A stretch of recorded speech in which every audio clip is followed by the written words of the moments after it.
Hello, this is the England Pod Lionesses edition where England are only going to another final, aren't we? Yes, it's just what we do. They are inevitable. And a typical tournament performance from the Lionesses from this Euros. More extra time after a bit of a dodgy start. So we'll get into it. David Walker's here, Kathryn Batte's here, and you were there in the stadium in Geneva, Kathryn. I've asked you stupidly, are you okay? The answer is obviously no. What's going on with this team? What's happening? Just tell me. Every time we're about to write or say that they're out, they just prove us wrong again.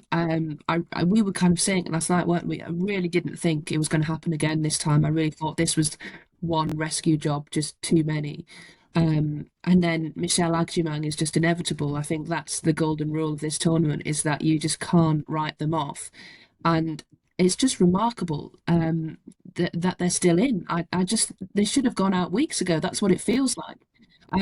But you have to also give them credit. I mean, they've had luck, and you need a bit of luck, but to keep going and to keep believing, I think they were probably the only ones that believed they could still go through. I think everybody else was about to sort of, resign to them going out. And I mean, it was incredible. As much as it's strange when you're in this job and you don't get to maybe appreciate or enjoy the actual the celebrations necessarily as much as you would have done if you were watching it as a fan. And once you kind of get past the stress of panic typing, which I've done twice now thanks to Michelle Agyemang, once you get past that, you can kind of look at it and think, wow, what an incredible team, three finals in a row. We probably won't ever see, a period of domination like this again. So you have to kind of appreciate it and enjoy it as much as you can. I can't say I was enjoying it when I was trying to file the end of my match report going into extra time, but when I looked back afterwards, I did say, wow, fair play to them. It was yet another just unbelievable show of resilience and just gutsy performance, because even though we didn't I don't think we played as badly as we did against Sweden. I think you can say on balance we deserved to go through. Certainly no, it's I don't think Italy would have deserved it more than us if they had managed to do it. But it still wasn't going our way. We had all the possession and we were slinging balls into the box, but for the most part, Italy, we were defending them, or the keeper was coming for them, or the crosses were too long, or not, not getting past the first player.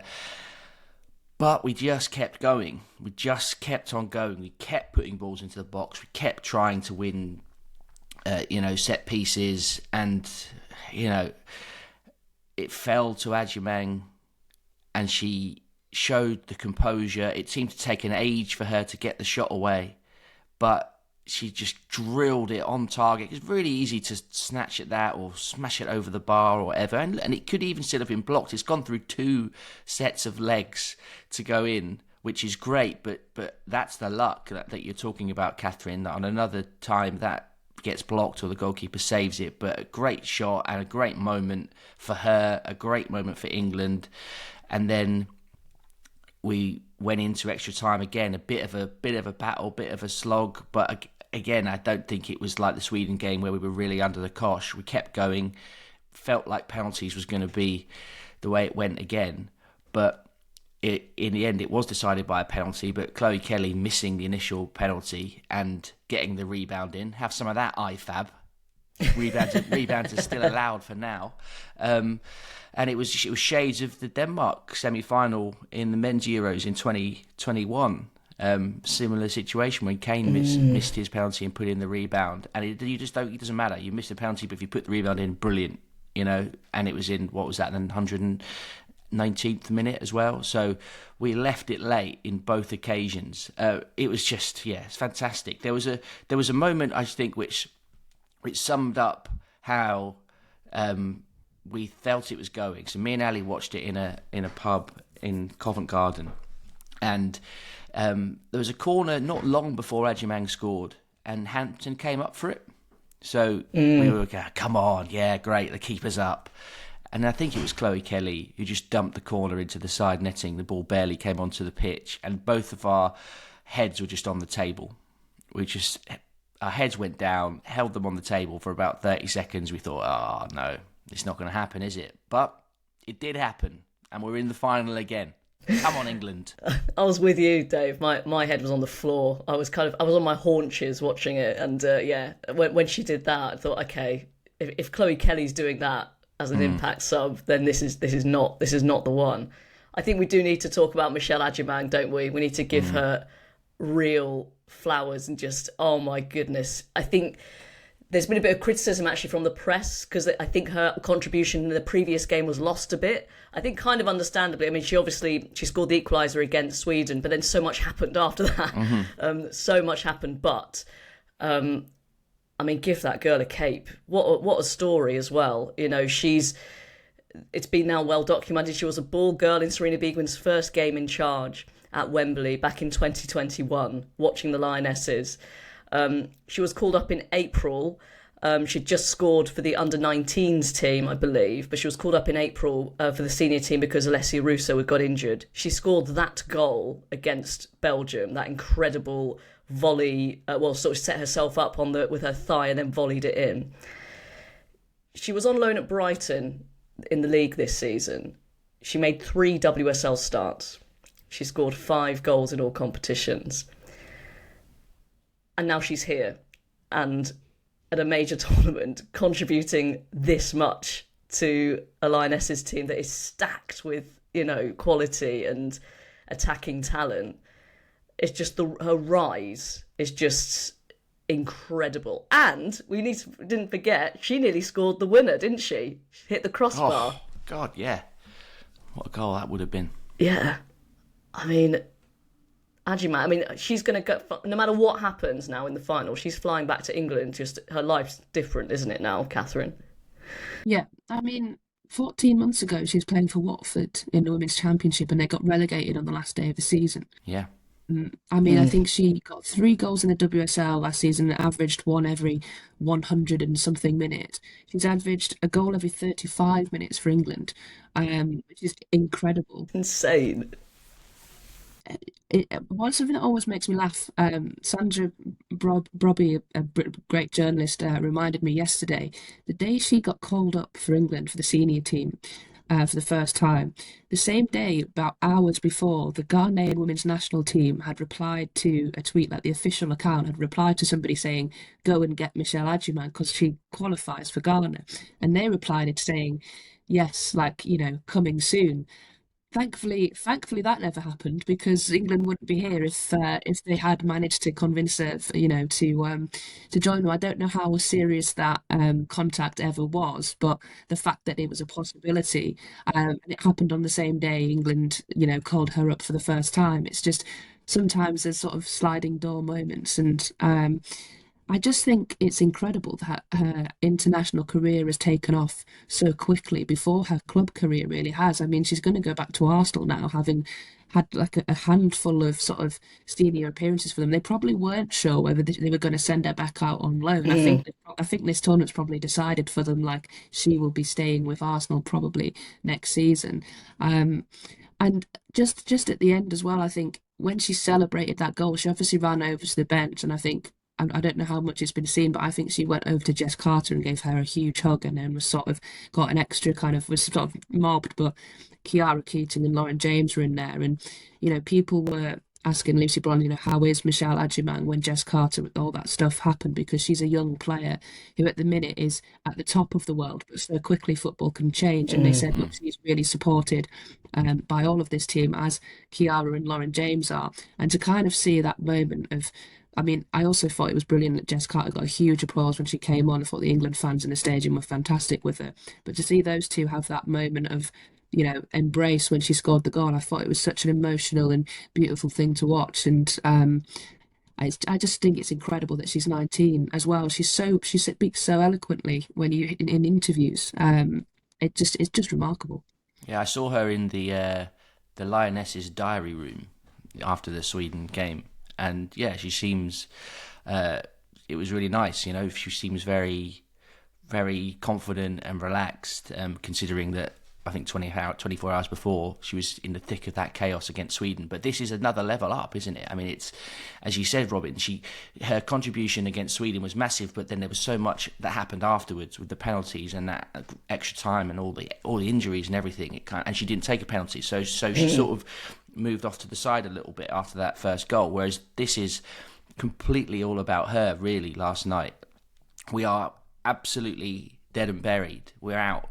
But then she pops up, and as I said before, like that moment when she scored, like it was such an impressive moment, because it felt like an age for me what must have felt like for her when that ball was sort of dropping to her, and she has to get over the ball and just get it on target, and just, you know, do what you can, get it on target and hope that it goes in, and it did, and then continued to play really well. It was like pressing wildly up front, just running around, had so much energy. The adrenaline was probably going absolutely mental, flowing through her. And then that goal, that shot that she had that hit the bar in extra time as well, which would have capped the whole thing off. I mean, that really would have sent her into the stratosphere, I think, if that had gone in. But she saved us last night.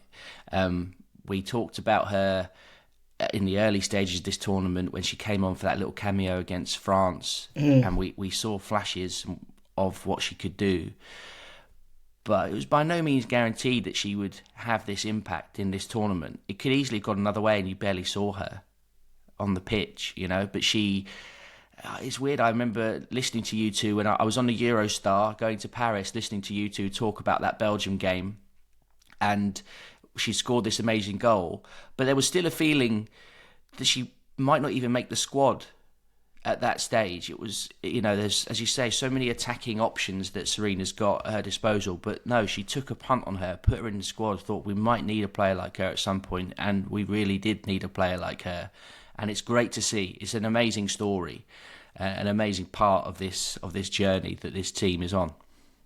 That's the remarkable thing, though, isn't it? That if she hadn't been picked for the squad, full stop, I think there would have been a few like, oh, that's a shame. But I don't think there would have been like massive uproar. No. Yeah. They would just said, oh, it's just a bit too early for her, and that, you know, we'll take a more experienced sort of forward. But wow, I mean, Sarina Wiegman, I think we were all itching for her to make changes. This is like it's the same pattern, isn't it? The Sweden game. And again, it felt like it was too late, and it turned out it wasn't. What were our feelings on this? Do we give her credit and also kind of acknowledge that perhaps she's been a bit fortunate here, that we've been a bit fortunate as a team? I mean, how do we kind of square that? What do you reckon, Kathryn? I do think they were playing better in the second half and they were creating more, so I could kind of see the logic of, well, I don't want to change it while we're on top. I'll make the changes, sort of like I'll give it a bit longer. That was kind of essentially what her reasoning was after the game. However, I didn't think they were going to score with the players that were on the pitch. I don't think enough had changed. Essentially, Beth Mead came on for Lauren James, who was injured, and it stayed the same. England were a little bit better, created more chances, but the composure in the final third was non-existent, and they needed to get a second player up front because Russo was just too isolated. And they needed to get on a player with a little bit more energy in Chloe Kelly, and you were just sort of crying out for it. We knew the two subs that she needed to make. And the clock ticked on and it ticked on, and you thought, well, she did it on 70 minutes against Sweden. Surely she's going to do it, you know, earlier this time. And then it gets on and on. And eventually Kelly comes on and there's still no Ajimang. And then you're thinking 85 minutes she comes on, finally. And yes, it did work in the end. Yes, it paid off. And yes, maybe throwing her on right at the end creates a bit of chaos. And I mean, once again, the formation and the players we were playing in extra time, no idea what was going on there. And maybe she thought, well, if I put them on at 70 minutes and then we had to see out 20 minutes and then another bit of extra time, maybe that wouldn't have worked. But I just don't know why she waits so long. It's just sort of like, if I could scream at her, sort of, Sarina, please, if you'd made them subs a little bit earlier, we might have got this wrapped up before extra time, and my match report might not have been so chaotic. And I know that's not your main concern, but um, It's like yeah, she's trolling us a bit, isn't just a it? Like, I little don't bit. mind it. It's a little bit. I do think the final will be a completely different game, a completely different type of opposition.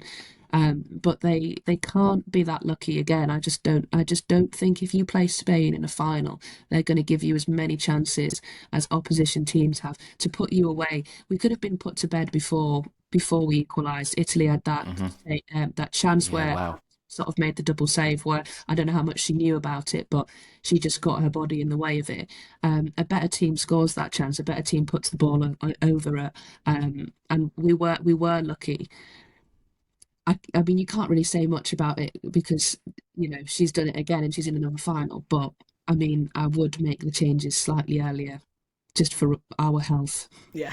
It's an incredible record, isn't it? I didn't Yeah. realise that until after the final whistle when I saw all the stats going around social media. The fifth final for her in a row, obviously with the Netherlands before England.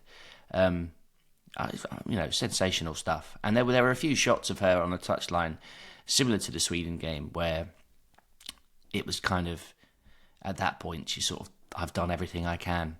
I've thrown everyone on, and you're isolated. She's alone at that moment. She's just in that technical area, arms folded, watching on. And you'd love to just know what was going through her mind in those moments. But we came through for her again. And, it's great. It's great to see. It really is. And you're right to point out that moment, Kathryn. That save from Hampton, the double save. I mean, you're right, Italy should really be scoring that chance. But Hampton gets up so well for the second save, and she does actually save it with her hand. I think initially she sort of reaches out and just blocks it. Another great moment for Hampton, who, again, I thought was good last night with the ball. Her passing is always so crisp and always so accurate. And when called upon in that moment, she made a big save. And she's been, to her credit, absolutely no one's been talking about Mary Earps during this tournament, have they? So, fair play to her. But I think we should probably talk a little bit about what led to the situation of us needing to get ourselves out of jail again. And that was yet another first half where we just weren't really on the front foot, and we've allowed Italy to score. Like the defending for Italy's goal, not very good. Esme Morgan gets sort of dragged out wide. They play a 1-2 around her. She's sort of basically completely cut out of the picture. Williamson, sort of strange bit of defending from her, almost like she was trying to hold off the Italian player, but in doing so, completely just wasted the opportunity to just step into the ball and clear it. Then it goes across, and a decent finish from the Italian player. But yeah, I mean, it in that first half and at half time and then well into the second half, obviously, but especially in the first half, you're thinking, oh God, here we go again. Why does this keep happening? I thought Italy were really good, actually, Kathryn. I think they played to their absolute limit, didn't they? And yeah, that goal, it's again that well-documented left-hand side. So Carter was obviously dropped to the bench for Esme Morgan. How did you feel when you kind of saw that bit of team news? Yeah, it was the one change I think we thought might happen. We weren't sure, but we thought she might play Esme Morgan just for her speed and a little bit extra height. I do think that moment, I don't think she covered herself in much glory, but I thought for the rest of the game she was actually pretty okay. As much as the rest of the defence was, I think the defence is obviously sort of the weak area. There's weaknesses to get out for other teams, and Italy did it well at times. And I don't know how Leah Williamson recovered after that whole rolled ankle thing. I didn't think she had her best game. I actually thought the defence looked a little bit more steady when she went off. I think not necessarily because of her, but because of the way the game was going. And as you said, it's that left-hand side, and unfortunately, we've tried every option there now, and I think we just have to stick with what we've been doing in the previous games because you can't really just sort of change it for a final. And we've tried playing Niamh Charles there, we've tried Jess Carter there. we've got Alex Greenwood there, who is at least left-footed, but we know not really a left-back. Previously a left-back earlier in her career, but hasn't played it enough to be right at the top of what you need from a left fullback. But will do a good enough job, but might get caught out at times. Italy, I did think a turning point for them was Girelli having to go off with an injury. I just felt like losing their captain at that stage of the game really seemed to it's obviously not helpful for them, and she looked kind of devastated as well. She looked totally like she was gone, wasn't she? Yeah. And I just wonder how much that affected her teammates. Obviously, were trying to cheer her up, but it was, and I just wondered, and I'm not blaming her, but sometimes captains or players that are influential, if they go off injured, or sometimes they're, and I don't know whether it's right, not right or wrong either way. Sometimes captains go absolutely mental on the touchline, don't they? They're sort of kicking every ball, they're doing the obstruction, they're really trying to G them up, and she sort of felt like she was sat there sort of really kind of despondent, because she was probably thinking, I don't know if I'm going to be fit for the final if we get through. She was probably trying to come to terms with that, and then obviously when England came back, I think she was kind of resigned to their fate. But I did think that was a bit of a turning point in the game, that they lost kind of their leader and their sort of talismanic forward, who might have, if she had the ball at that stage of the game, might have gone to the corner flag with all her 35 years experience. But because she wasn't on the pitch, that didn't happen.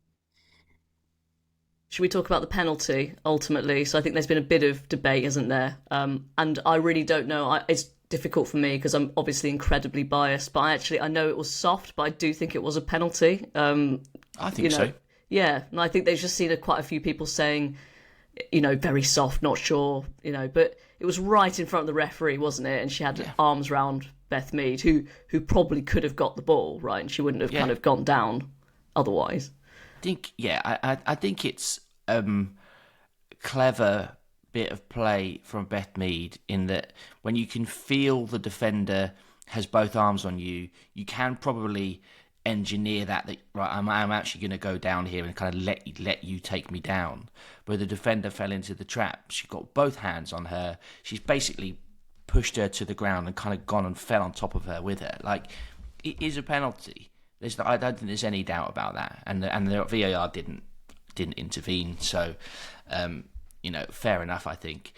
And when it was funny to see the cheer that went up when it became apparent that Chloe Kelly was going to take the penalty, because it was looking like maybe was going to be bronze initially. Was she going to try and run it back and do the same again as she did against Sweden? But Kelly taking the ball, I think, was the right decision. With that, no doubt, generally successful technique, even though it wasn't last night. But it's still a bit nerve-wracking to watch, isn't it, when she takes those steps back and then does the little knee thing and jumps into it. But I mean, unfortunate, I suppose, for Italy in that moment. And there was a small part of me, and only a small part of me, that feels sorry for them. They were clearly gutted, but they'll have to go again. It's a big step forward for them this tournament. So once the heartbreak is over, I'm sure they'll be proud of what they've done. But unfortunate for the goalkeeper, but great that Kelly got the rebound, and Toon was right there as well. For a second, I wondered whether Toon had nipped in and taken it off of her and got it in. 120 minutes in, and Toon still sprinting towards the ball. Great effort from her. But yeah, a great moment. The pub that we were in, we were all up on our feet. There was chance of it's coming home and all that. So it was a proper England tournament moment for me, that one. Yeah, Kathryn has to get back to Zurich, but yeah, enjoy the nice calm journey on the train. Yeah, I'll try. Thank you, Kathryn. Yeah, so I was watching in my Airbnb, and I had to do that horrible muted scream because the children were asleep, but I was going crazy. And then she pulls out the calm down celebration. Yeah. It's easy for you to say, Chloe. Yeah, exactly. Yeah. I mean, with the corner flag in one hand, and you're just like, okay, yeah. Wise after the event, but fair play. We can't take it away from you, can we? And no, exactly. She didn't quite have the impact, did she, that she did against Sweden coming off the bench, but she was still played her part in terms of just us relentlessly trying to get the ball into the box, and Ali sitting next to me was just like, please, please, please, can we just put one decent cross in? And we weren't really, were we? For a long time, No. a lot of the deliveries weren't amazing, and Italy did defend a lot of them quite well. And the keeper, I thought, did quite well, and that she came for a lot, and she could, even when we were winning the first header, she was able to get to the ball before anyone could get a flick on or come in at the back post. But that ball that did go in that led to Agyemang's goal was good enough for the keeper to have to just parry it and not be able to claim it. So he did sort of get a bit of quality eventually, after all of our possession and all of our territory. But yeah, I mean, it's what a moment now. And we, I was going to mention this. There was a bit of what I'm now taking to be a good omen, and in that sense, slightly concerned because I don't think this is going to happen again before Sunday. But as I was walking to the pub that me and Ali were in, Philomena's, in Covent Garden, I got there a bit earlier because I wanted to do a bit of work and stuff and just kind of get my head down when it was quiet in the day. So I got there sort of late afternoon. And as I was walking up to the pub, saw in my sort of peripheral vision, just off to my left, there was a little group of guys just walking towards me. But there was like one man surrounded by a couple of people, and I looked at him and I did like a proper double take, and I went, wow, hang on a minute, that's Jude Bellingham.